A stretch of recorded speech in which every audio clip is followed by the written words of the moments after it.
On January 7th, 2018, James Franco walked onto the Golden Globe stage in a tux, clutching a statue for Disaster Artist and wearing a Black Time's Up pin. Applause, camera flashes. A Hollywood Renaissance man at full altitude, Oscar nominee, Ivy League scholar, best-selling author, teacher, director, a star who seemed to outwork time itself. Within hours, the timeline turned. Tweets, headlines, a reckoning with stories that had trailed him for years. The pin, meant to signal solidarity, became a mirror, and in it, the public began to examine the distance between the image and the man. This is the paradox of James Franco, a multi-potentialite who curated seriousness. UCLA credits stacked at impossible speed, seminars taught at elite campuses, Studio 4 promising a gateway to craft, while the ecosystem around that aura would soon be described by former students as a machine for exploitation. The ascent looked flawless because it was disciplined, prolific, relentlessly branded as intellect and art. The fall hit hard because it questioned whether that brand had been a shield all along. How does a career built on credibility, critical acclaim, classroom authority, and creative omnipresence implode in a single awards night pivot? What happens when the very symbols of progress become Exhibit A for hypocrisy, and underneath the viral moments and legal filings?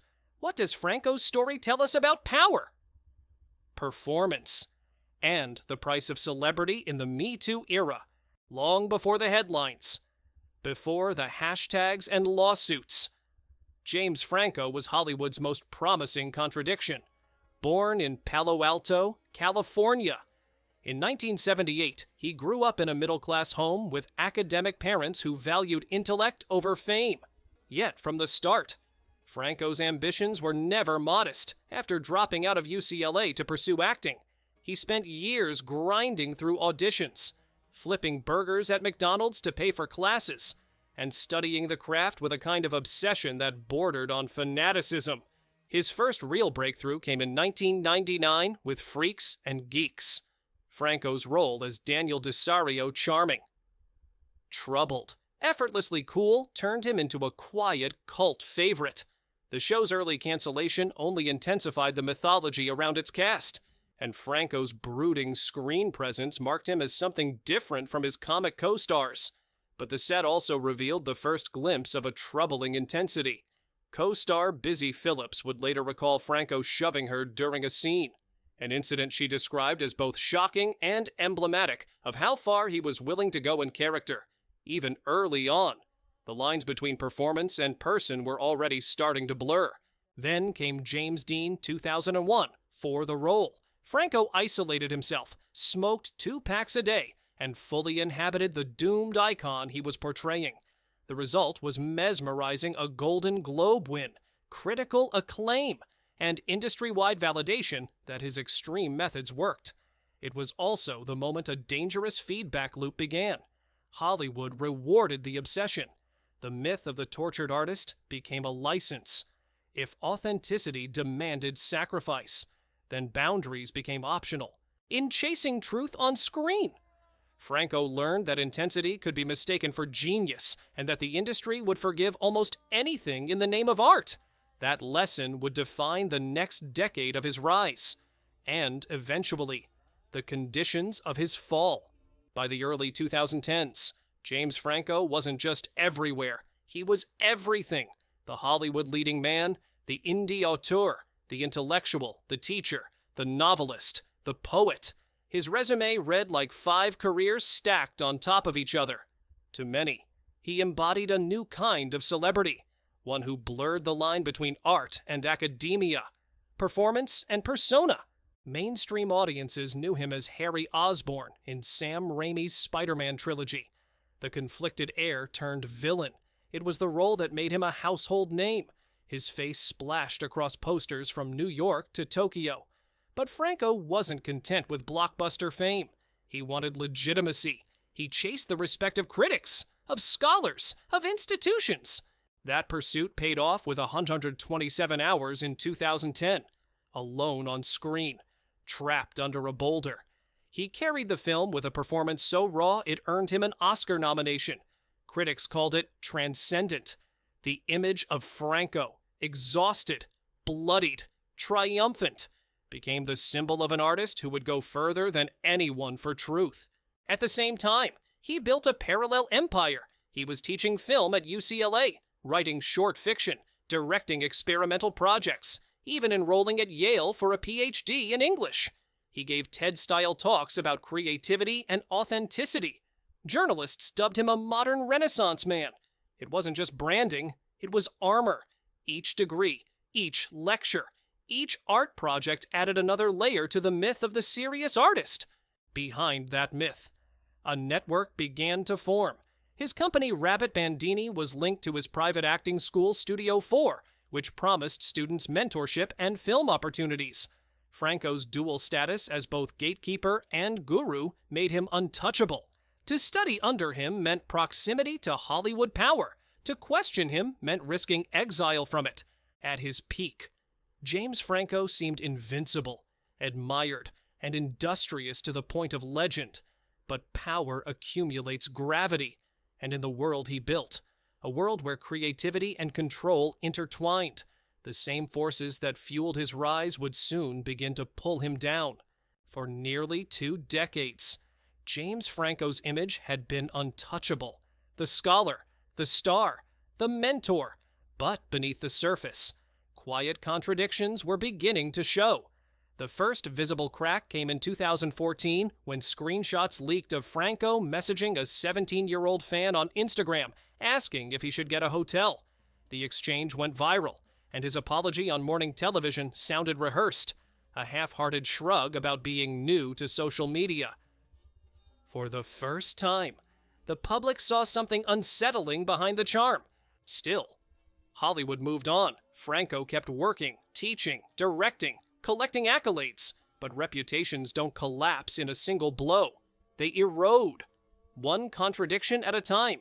His art often blurred the boundaries of intimacy and power. In Palo Alto, he played a teacher seducing a student. In interviews, he spoke about exploring taboo. To some, it was bravery. To others, projection. Then came January 7th, 2018. Franco won a Golden Globe for the disaster artist and pinned a Black Times Up badge to his lapel in solidarity with victims of sexual misconduct. Within hours, Twitter erupted. Former students and collaborators accused him of coercion, exploitation, and hypocrisy. What was meant as a gesture of allyship became the spark that ignited years of silence. The Los Angeles Times investigation that followed was devastating. 5 women came forward, most of them students at his acting school, describing a culture where professional opportunity blurred into sexual expectation. Scenes that were supposed to be exercises in craft became auditions for submission. When some refused, projects vanished, calls went unanswered. Franco denied the allegations, but the optics were irreversible. The teacher who preached authenticity was now accused of weaponizing it. The fallout was swift. Collaborations ended. His production company went quiet. Former friends distanced themselves. Franco didn't disappear overnight, but the silence around him grew heavier with each passing month. The myth of the Renaissance man, once sustained by prestige and intellect, now collapsed under the weight of its own contradictions. For years, Franco's story had been about control over image, over art, over narrative. But in 2018, the story slipped out of his hands. What began as whispers had become headlines, and the man who once mastered every medium could no longer master the meaning of his own name. When the storm finally hit, Franco's world didn't implode overnight. It decayed quietly, through absence. Projects disappeared from studio calendars. His longtime collaborator Seth Rogen distanced himself publicly, calling the allegations impossible to ignore. Invitations dried up, premieres moved on without him, and the name James Franco began to vanish from credits where it once dominated. In Hollywood, exile rarely comes with an announcement. It just arrives as silence. In 2019, that silence broke in the courtroom. 2 former students filed a civil suit accusing Franco and his partners of running Studio 4 as a pipeline for sexual exploitation. The allegations were explicit. Audition scenes turned intimate under pressure. Nudity was described as a creative challenge, participation as a career opportunity. The lawsuit reframed the classroom as a closed system of control, built on trust and ambition. 2 years later, Franco agreed to a settlement of more than $2 million. No admission of guilt, but a statement acknowledging that the plaintiffs raised important issues. To the public, it read like a negotiation with accountability itself. By then, his acting career had stalled completely. The man who once taught classes on authenticity now avoided interviews, scripts, and cameras. Then, in late 2021, Franco reappeared, not on a film set, but on a podcast. Calm, composed, rehearsed. He admitted sleeping with his students and called it wrong, attributing his behavior to sex addiction and a blindness to power dynamics. It was a confession dressed as introspection, designed for closure. But for many, it felt transactional, an apology engineered for re-entry. His accusers called it insulting. Redemption, in the post-Me Too era, isn't earned through timing or therapy. It requires trust. And that trust, once broken, rarely returns. Franco's attempt to reclaim control over his story was met with the same question that followed him from the Golden Globe stage to the courtroom and beyond. Was he truly seeking forgiveness, or simply the spotlight again? James Franco's story is not just about one man's downfall. It's about a culture that rewarded obsession, blurred ethics with ambition, and mistook charisma for credibility. For years, Hollywood celebrated his intensity, his intellect, his willingness to go there. It built a myth around genius and forgot to ask who got hurt in the making of it. Franco's collapse revealed the cost of that myth. The power he once used to inspire became the very thing that destroyed him. His silence, his calculated confessions, and his quiet return to small international films are not signs of closure, but reminders that redemption is rarely unanimous. In the end, his fall wasn't caused by a single scandal, but by a system that let talent eclipse accountability for too long. Fame gave Franco everything access. Admiration, immunity, and then took it all back the moment his story stopped fitting the narrative of genius. Every rise carries a shadow. Every performance has a price. And in the world of fame, where image is currency and truth is negotiable, the question remains, can anyone who builds their life on illusion ever truly escape the cost when that illusion breaks?